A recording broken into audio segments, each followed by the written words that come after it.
আসসালামু আলাইকুম। কলিং বিষয় মালয়েশিয়া। বরাবরের মতো আমি আছি আরএচ হৃদয়। তো আজকের ভিডিওতে আমি আলোচনা করব যে মালয়েশিয়াতে যারা আসবেন, আসার আগে সবাই সাবধান হন। কারণ বর্তমানে মালয়েশিয়ার যে কলিং ভিসা যে সিন্ডিকেটটা, এটা নিয়ে কিন্তু বাংলাদেশে অনেক কর্মীদের সাথে চলছে প্রতারণা।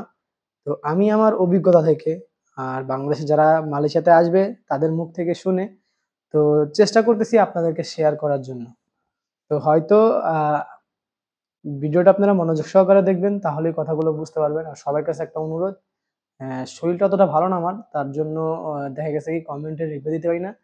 জাস্ট রেগুলার YouTube এর যে অ্যা কমিউনিটিটা আছে, রেগুলার ভিডিও আপলোড দেওয়া চেষ্টা করতেছি, ট্রাই করতেছি। তো সম্প্রতি সময় সবাই জানেন যে মালয়েশিয়ার প্লান্টেশন সাইটটা এবং সাবা সারোয়ারের যে প্রদেশটা আছে, এই ২টা জায়গায় কর্মী বর্তমানে আসতেছে। এর মধ্যে অনেকে কোয়েশ্চেন করতেছে, ভাই মেডিকেল চালু কিনা? ভাই হ্যাঁ, বর্তমানে মেডিকেল চালু আছে।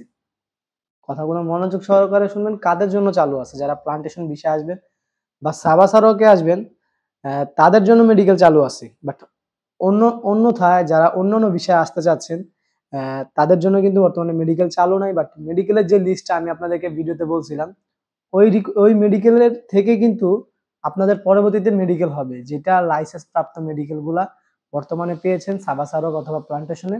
বর্তমানে পরবর্তীতে যদি মালয়েশিয়ার সকল সেক্টর খোলার একটা সম্ভাবনা আছে। আর বর্তমানে কিন্তু বাংলাদেশের সরকার, ডক্টর ইউনূস সাহেব, বর্তমানে উনি প্রবাসীদের এখন খুবই ফোকাস দিতেছে। কেননা অ্যা যখন একটা দল ক্ষমতায় ছিল, আমরা যখন দেখছি যখন আওয়ামী লীগের আমল থেকে শুরু করে বিএনপি এবং দেশের অ্যা যে আসছে না কেন, প্রবাসীদের সাথে কিন্তু একটা দুর্নীতি সবসময় মানে হয়ে যাচ্ছিল। বাট উনি আসার পর একটা পদক্ষেপ নিয়েছে, যেসব রিক্রুটিং এজেন্সি বর্তমানে আনবে, আপনাদেরকে বলল যে মালয়েশিয়াতে আপনাকে ধরেন একটা প্লান্টেশনের সেক্টরের একটা কোম্পানির আপনাকে আ নিয়োগপত্র বা ছাড়পত্র দেখাইলো।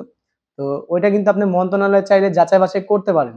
আর তারপরে যদি আপনি মালয়েশিয়া আসেন, আসার পর যদি দেখেন আসার পর ঐরকম কোনো কোম্পানির অস্তিত্বই নাই, আপনি চাইলে কিন্তু অভিযোগ করতে পারেন। এখন কথা হচ্ছে যেটা বলছিলাম ভিডিওর ১ম এ থাম্বনেইলে, সরি টাইটেলে, যে কেন সাবধান করে দিতেছি আপনাদেরকে, বর্তমানে যাদের এমআরপি পাসপোর্ট আছে, যারা মালয়েশিয়াতে আসার জন্য আগ্রহী বা সকল কিছু কার্যক্রম করে ফেলছেন বা করতে চাচ্ছেন, তাদের কাছে একটা রিকোয়েস্ট করব, যদি পারেন বাংলাদেশ থেকে একটা ই-পাসপোর্টের ব্যবস্থা করেন। বর্তমানে কিন্তু মালয়েশিয়াতে পাসপোর্ট সংক্রান্ত কিন্তু প্রচুর ঝামেলা চলতেছে। ই-পাসপোর্ট পাওয়া যাচ্ছে না। যার কারণে হয়তো ভবিষ্যতে বা পরবর্তীতে অনেক প্রবাসীরাই অবৈধ হয়ে যাবে, ভিসাও বাতিল হয়ে যাবে।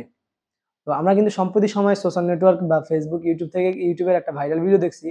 এক প্রবাসী ভাই, উনি ডিরেক্টলি মন্ত্রণালয়ে সরি ডিরেক্টলি যে মালয়েশিয়ার যে প্রবাস কল্যাণ মন্ত্রণালয় আছে, জনশক্তি কর্মসংস আ বাংলাদেশের যে জনশক্তি কর্মসংস্থান আছে, সরি কথা বলতে একটু দ্বিধাবোধ হচ্ছে কারণ আমার শরীরটা অতটা ভালো না। তারপরেও চেষ্টা করতেছি, ট্রাই করতেছি আপনাদের মাঝে আসার রেগুলার।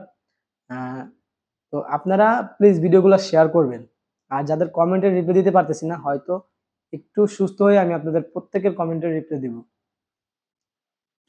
তো ওইখানে কিন্তু পাসপোর্ট ভোগান্তিতে একটা ভাইকে আমি দেখছি যে উনি বলতেছিল আমার বাবার ক্যান্সারের চিকিৎসার টাকার খরচ আমার প্রতি মাসে পাঠাইতে হয়। আর আমি একটা কোম্পানিতে বৈধভাবে আছি। এখন দেখা গেছে যদি পাসপোর্টের যে মেয়াদটা উনার যেহেতু শেষ হয়ে গেছে, ৫ বছরের মেয়াদ থাকে এমআরপিতে। তো উনি যখন ২য় বার মালয়েশিয়াতে রিনিউ করাতে গিয়েছিল, তো উনাকে আজকে না কালকে এমন করে প্রায় ৬ থেকে ৭ মাস খালি আপনার ঘুরাচ্ছে।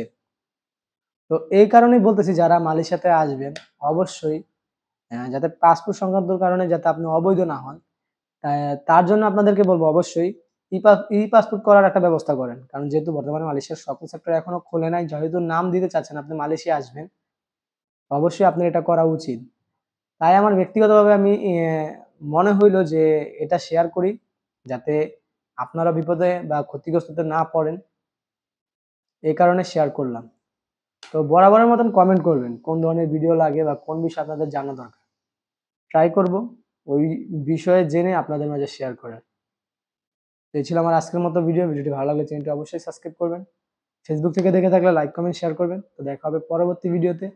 সে পর্যন্ত সবাই ভালো থাকবেন, সুস্থ থাকবেন। আল্লাহ হাফেজ।